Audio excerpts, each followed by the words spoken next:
Hi అండి, hello, నమస్తే, welcome back to our channel DJ's recipe book. ఈరోజైతే మన రెసిపీ బుక్లోని రెసిపీ రెడ్ రైస్ దోశ. ఇది అతి ట్రెడిషనల్ అయిన రెసిపీ అండి. అమ్మమ్మల కాలం నాటి రెసిపీ అని చెప్పొచ్చు దీన్ని. ఈ దోశని ఆ కాలంలో ఎక్కువగా వాడేవాళ్ళండి. ఎందుకంటే ఇది చాలా బలవర్ధకమైనటువంటి రైస్ అండి. దీంతో అన్నం వండినా, దోశ చేసుకున్నా, ఇడ్లీ చేసుకున్నా, ఏమి చేసినా కానీ ఇది చాలా హెల్దీగా ఉంటుందండి. ఒకసారి అయితే ఈ దోశ రెసిపీని అయితే ట్రై చేయండి. ఎలా వచ్చిందనేది కమెంట్ రూపంలో తెలపండి. అలాగే రెసిపీలోకి వెళ్ళే ముందు నాదైతే ఓ చిన్న రిక్వెస్ట్ అండి. మన ఛానల్ని ఎవరైనా ఫస్ట్ టైం చూస్తున్నట్టయితే తప్పకుండా సబ్స్క్రైబ్ చేసుకోండి. అలాగే సబ్స్క్రైబ్ చేసుకున్న అందరికీ ధన్యవాదాలండి. ఈ దోశనైతే కొబ్బరి చట్నీతో కానీ, ఎర్రకారంతో కానీ, మసాలా గ్రేవీతో కానీ, సాంబార్తో కానీ దేంతో అయినా సూపర్ టేస్ట్లో ఉంటుందండి. రండి ఈ రెసిపీ ఎలా చేయాలో తెలుసుకుందాం. రెడ్ రైస్ అంటే ఇవే అండి. ఇక్కడ మేమైతే వీటిని పుట్టరిసి అని కూడా అంటాము. వీటిని నీళ్ళల్లో నానబెట్టుకొని కొద్దిగా కొబ్బరి, చక్కెర కానీ బెల్లం కానీ వేసుకొని తింటే మంచి టేస్టీగా ఉంటుందండి. ఈ బియ్యాన్ని ఉపయోగించి పుట్టును కూడా ఎలా చేసుకోవాలనేది మరొక వీడియోలో నేనైతే మీకు షేర్ చేస్తాను. రండి. ఇప్పుడైతే ఈ బియ్యాన్ని నేను 1 లోటా మెషర్మెంట్కి తీసుకున్నానండి. ఆ లోటాతోనే అంతా మెషర్మెంట్ చేశాను. ఈ లోటాతో 2 లోటాల రెడ్ రైస్ అయితే వేసుకున్నాను. 2 లోటాల రెడ్ రైస్కి 2 లోటాల రైస్కి 1 లోటా ఇడ్లీ రైస్ తీసుకున్నానండి. ఇడ్లీ రైస్ అంటే బాయిల్డ్ రైస్. ఇవి కొంచెం అయితే గుండుగా ఉంటాయండి. ఈ రైసు మీకు దొరకని పక్షంలో పచ్చి బియ్యం కూడా వేసుకోవచ్చు అండి. 1 లోటా బియ్యాన్ని పచ్చి బియ్యం కానీ, ఇడ్లీ రైస్ కానీ వేసుకున్నాను. చూడండి, ఇవైతే కొద్దిగా లావుగాను పొట్టిగాను ఉంటాయండి ఈ బియ్యము. దీనికి 1 లోటాతో మినపప్పునైతే వేసుకున్నానండి. నేను అన్ని ఏ లోటాతో తీసుకున్నానో అన్నిటినీ ఒకే లోటాతో మెషర్ చేసుకున్నాను. 2 లోటాల రైస్కి 1 లోటా బియ్యము, 1 లోటా మినపప్పు వేసుకున్నాను. అలాగే 1 టీ స్పూన్ మెంతులు వేసుకున్నాను. ఇలా వేసుకున్న వీటిని శుభ్రంగా 2-3 మాటలు అయితే వాష్ చేసుకోవాలి. ఇలా వాష్ చేసుకున్న ఈ బియ్యాన్ని 4 నుంచి 5 గంటల సేపు నానబెట్టుకోవాలి.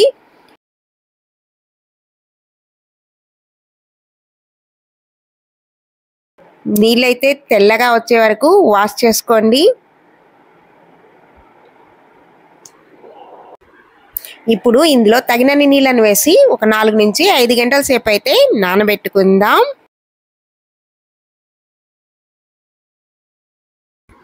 ఇక్కడైతే నేను ఒక 5 గంటల సేపు అయితే నానబెట్టుకున్నానండి.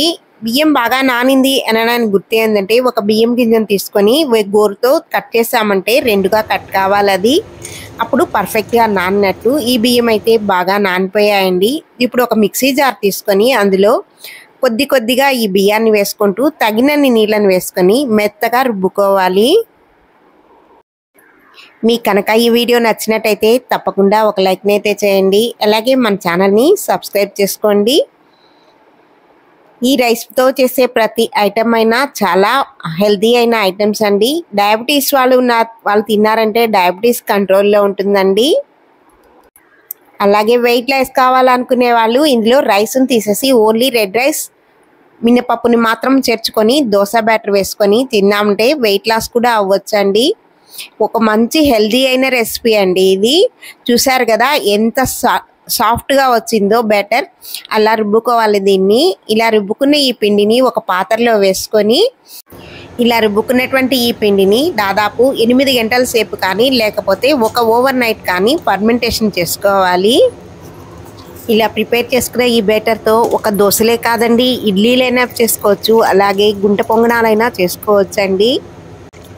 నేను ఇక్కడైతే మొత్తంగా పిండి అంతా రుబ్బేసిన తర్వాత జార్లో కొద్దిగా ఒక 1/2 లోటా నీళ్ళని వేసి కడిగి అది కూడా వేసేసి మూత పెట్టి ఓవర్ నైట్ ఫర్మెంటేషన్ చేసుకున్నాను. పక్క రోజు అయితే మార్నింగ్ మూత ఓపెన్ చేయగానే చూసారు కదా ఎలా ఎయిర్ బబుల్స్ అయితే వచ్చినాయో. ఇలా వచ్చాయి అంటే చక్కగా ఫర్మెంటేషన్ అయినట్టే. చూడండి ఎంత చక్కగా వచ్చిందో పిండి. బ్యాటర్ కూడా కరెక్ట్ అయిన కన్సిస్టెన్సీలో ఉన్నదండి. దీంట్లో నీళ్ళు కూడా చేర్చాల్సిన అవసరం లేదు. మీకు ఎంత కావాలో అంత పిండిని తీసి పెట్టుకొని మిగిలిన ఫ్రిడ్జ్లో పెట్టుకున్నామంటే 2 రోజుల పాటు వాడుకోవచ్చు. నేనైతే ఇక్కడ ఉప్పును మిక్స్ చేసేసాను. సరిపడా ఉప్పును మిక్స్ చేసేసుకొని ఇప్పుడు దోశ పెట్టి వేడైన తర్వాత సాఫ్ట్గా కావాలంటే కొద్దిగా మందంగా వేసుకోండి. అలాగే పల్చగా కావాలంటే రేకులాగా సన్నగా వేసుకొని కొద్దిగా ఆయిల్ వేసుకొని కాల్చుకున్నామంటే క్రిస్పీగాను క్రంచీగాను ఉండే దోశలు ఎంతో టేస్టీ అయిన దోశలు అయితే రెడీ అయినాయండి. ఈ వీడియో కనుక మీకు నచ్చినట్టయితే తప్పకుండా ఒక లైక్ని అయితే చేయండి. అలాగే మరెన్నో రెసిపీస్ కోసం మన ఛానల్ని అయితే సబ్స్క్రైబ్ చేసుకోండి. క్రిస్పీగా ఉండడం కోసం ఒక గరిటె దోశ పిండిని వేసుకొని పల్చగా స్ప్రెడ్ చేసుకోండి. ఎంత పెద్ద దోశ కావాలన్నా అంత పెద్ద దోశని అయితే వేసుకోవచ్చు. దీంట్లో మసాలా దోశ కూడా చేసుకోవచ్చండి. ఆ వీడియో అయితే నేను మరొకసారి పోస్ట్ చేస్తాను.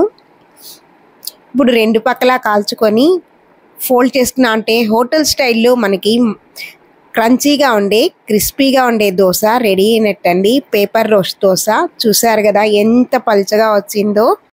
ఈ వీడియో కనుక మీకు నచ్చినట్టయితే తప్పకుండా ఒక లైక్ని అయితే చేయండి. అలాగే మరో మంచి రెసిపీతో మళ్ళీ కలుద్దాం. అంతవరకు సెలవు మరి.